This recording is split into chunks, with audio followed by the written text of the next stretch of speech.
上集我 AI 首席研究員妍希拆穿咗 HIBOR 6% 全城中伏，今集關你港事研究所，我用具體數字話你聽，你係邊種業主，應該做咩，幾時做？8月31號、30號之內有一件事你唔可以錯過。上一集我同你拆咗兩件事。第一 ，HIBOR 6% 全城中伏係一個誤解，因為隔夜 HIBOR 抽到6厘，根本唔關 H 按業主事。真正計你部按揭利息㗎係1個月 HIBOR， 7月30號成交2.68厘，封頂3.25厘。第二，7月29號美國聯儲局議息，3個委員拋支持加息嘅意向。CME 顯示9月加息機率飆到82%，恒生預期10月會加，所以香港會唔會加 P 嘅問題，答案由唔關事變咗值得認真諗一諗。P 息即係最優惠利率。7月30號，三大發鈔行齊齊按兵不動，匯豐、中銀維持 P5 厘，渣打維持 P5 厘25，即係話美國嗰邊 Fed 3票造反，香港銀行界呢邊冇喐，暫時。點解冇喐？呢個要問翻一條問題：歷史上美聯加息，港 P 會跟到幾多？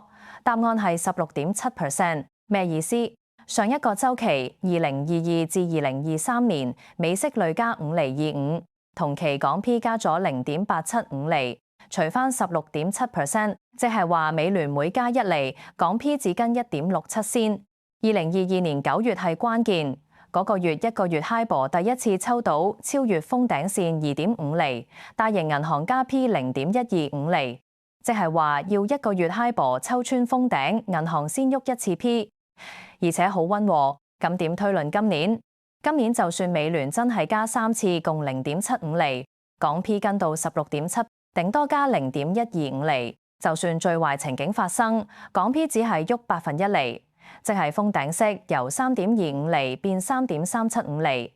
如果用900萬按揭30年計，月供多咗大約627蚊。中原按揭黃美鳳嘅口徑，亦係 P 年內大機會維持。東亞銀行卓亮個講法係，即使美聯加息，本港銀行未必即時跟，業界口徑同歷史數字對得上。而你按揭實際受影響嘅程度，比主流媒體講嘅少得多。咁跟落嚟，你要問嘅係 P 會唔會加嘅前置信號係咩？銀行體系總結餘，金管局公佈嘅香港金融體系水塘水位。呢個指標最結構性，亦都係最少人講，但係最重要，因為佢係港 P 喐動之前嘅前置信號。先講現況，7月30號，曹德明報數總結餘541億港元。呢個數字睇單一日冇用，你要對照歷史類比。2019年年底總結餘543億，同今日541億，差2億。嗰時港 P 有冇加？冇加。2022年金管局41次干預抽2421億，2023年4至5月再5次抽278億，總結餘一度跌穿500億，去到492億，14年新低。嗰時港 P 加咗。2025年6至8月金管局12次干預抽1199億，由月尾447億先漲到強方，觸發1741億之後回落。今日541億係先漲後縮形態，3個歷史擺埋，你就會睇到當前水位比2019年安全少少，比2022年低嗰時安全好多。咁點解400億係關鍵？因為呢個係金管局歷史記錄話你聽㗎，每次跌穿呢個關口，佢哋就會出手，而每次佢哋出手完之後 ，P 就會喐，3個指標齊晒。而家最重要，你係邊種業主，你應該做咩？個案1，現有 H 按業主借900萬，30年 H 加1.3厘，封頂3.25厘。依家實際月供1個月 HIBOR 2.68厘加1.3厘，即係3.98厘，高過封頂，即係話你按封頂3.25厘計息，月供39,169蚊。如果 P 加0.25厘 ，H 按封頂會跟喐，由3.25變3.375厘，月供會升到39,796蚊，每個月多627蚊。你係最舒服嗰批，你今日已經封頂，就算最壞情景，月供都只係多咗一啖飯錢。個案2，現有 P 按業主呢個係小數，大概市場1.9%，借900萬，30年 P 減1.75厘，依家實際月供39,169蚊，同 H 按一樣。如果 P 加0.25厘，實際息率變3.5厘，月供升到40,414蚊，每個月多咗1,245蚊，係 H 按嘅2倍。呢個時候你要行動，考慮轉做定按。鎖息3年，帳面計你可以慳返13,5648蚊，即係話如果你係 P 按業主，又俾到轉按嘅法律費、估價費、罰息呢啲成本，你搶8月31號死線，鎖3年定按，可以真金白銀慳到10幾萬。個案3準買家揀新做 H 按，一個月 HIBOR 2.68厘加1.3，即係3.98厘，封頂按3.25厘計息。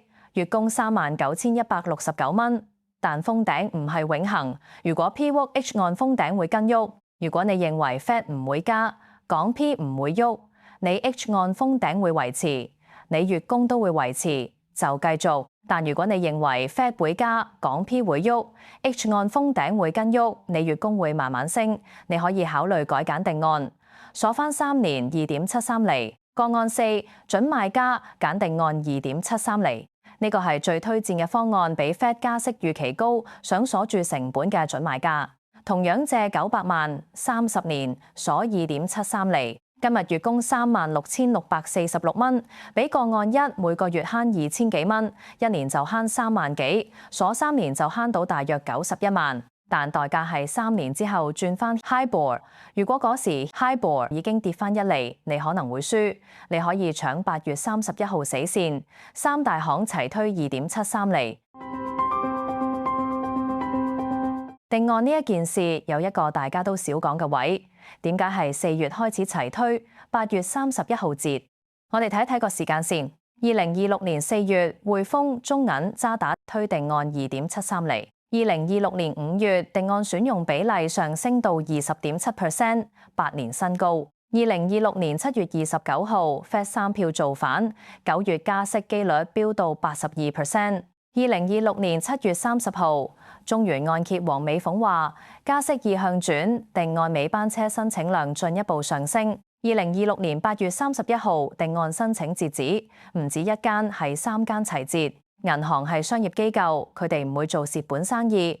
當三大行4月齊推2.73厘定按，佢哋內部已經做好咗風險評估，否則唔會鎖3年俾你。即係話銀行推定按係佢哋自己都預期加息，想搶你鎖息，鎖住你嘅利率成本，確保佢哋3年內收得到2.73厘。就算未來 HIBOR 抽升，佢哋收你嘅息都唔會變。而且8月31號呢一個死線同9月 Fed 議息時序太啱，咁即係話銀行想喺 Fed 落實加息之前封門收單。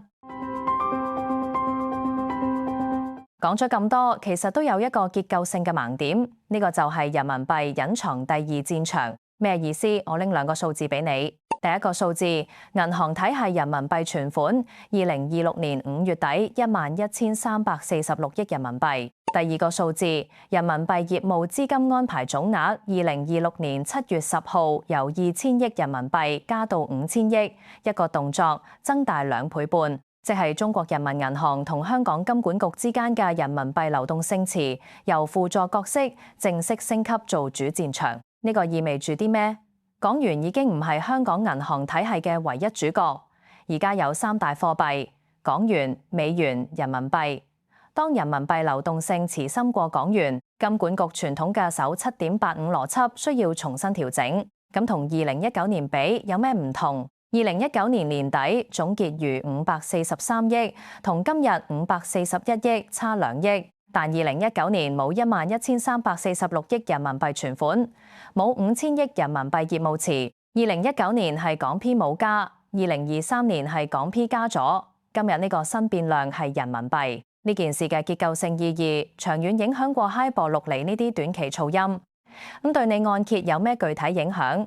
短期冇直接影響，因為你按揭仍然係港元計價，跟港 P 跟 HIBOR。中期有一個間接信號，當人民幣流動性池深過港元，金管局干預港元嘅工具箱會多咗一個選項，即係話就算美息壓力，金管局都可以用人民幣通道去整調部分流動性。長期係一個結構性轉變，香港銀行體系嘅主導貨幣正在調節，呢個對港元聯繫匯率、按揭利率，對整個香港金融體系嘅長期定位都有深遠影響。你可能會問，人民幣係唔係威脅到港元聯繫匯率？